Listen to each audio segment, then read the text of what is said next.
স্বাধীনতা পরবর্তী ৫৪ বছরের মধ্যে আমার ধারণা অনুযায়ী, আমার চিন্তা অনুযায়ী এখন সবচেয়ে দুঃসময় চলছে বাংলাদেশ। এখন এখানে কোনো প্রতিষ্ঠান নাই, কোনো প্রাতিষ্ঠানিকতা নাই, এখানে কোনো পিলার নাই, এখানে কোনো ইনস্টিটিউশন নাই যেখানে গিয়ে আপনি কোনো দুঃখে পড়লে, কোনো আঘাতে পড়লে অথবা কোনো বিপদে পড়লে আশ্রয় নিতে পারবেন। কে যে দেশ চালাচ্ছে এটা আমি অন্তত বুঝতে পারতেছি। হয়তোবা আমি বোকাও হইতে পারি, কিন্তু দেশ কোথায় কে চালাচ্ছে এটা আমি বুঝতে পারতেছি। বরং আমার মনে হচ্ছে এই দেশটাকে নিয়ে যেন একটা কঠিন আন্তর্জাতিক ষড়যন্ত্রের খেলা চলছে, এবং সেই ষড়যন্ত্রেরই পার্টনার হিসাবে এই দেশের সরকার কাজ করছে বলে আমার মনে হচ্ছে, যেটা এই সরকারের কাছ থেকে আমরা কোনোদিন আশা করিনি।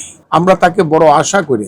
২০২৪ সনের ৮ই আগস্ট তার হাতে বাংলাদেশের ক্ষমতা বিনা প্রশ্নে বাংলাদেশের মানুষ তুলে দিয়েছে। জনাব ইউনূস সাহেব এটার মর্যাদা রক্ষা পারতেছে বলে এখন আর আমি তো মনে করি না, এটা পরের কথা, বাংলাদেশের কোনো মানুষই মনে করে না যে ইউনূস সাহেব বাংলাদেশের মানুষের বিশ্বাসের মর্যাদা রক্ষা করতে পারছে। কাজেই এটা খুবই দুঃসময় যাচ্ছে দেশের জন্য।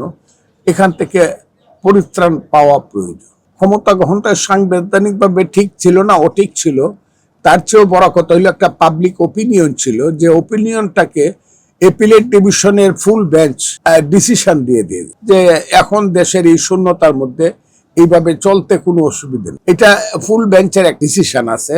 বাংলাদেশের মানুষেরও একটা ওপিনিয়ন ছিল যে হাসিনা সরকার চলে গেছে, একটা নতুন সরকার আসুক এবং সেই সরকারটা ক্ষণস্থায়ী হবে, এবং বেশিরভাগ মানুষই, সব মানুষই চাইতো যে ইউনূস সাহেবের নেতৃত্বে আসুক। কাজে এই ব্যাপারে কারো কোনো বিরোধিতা ছিল না।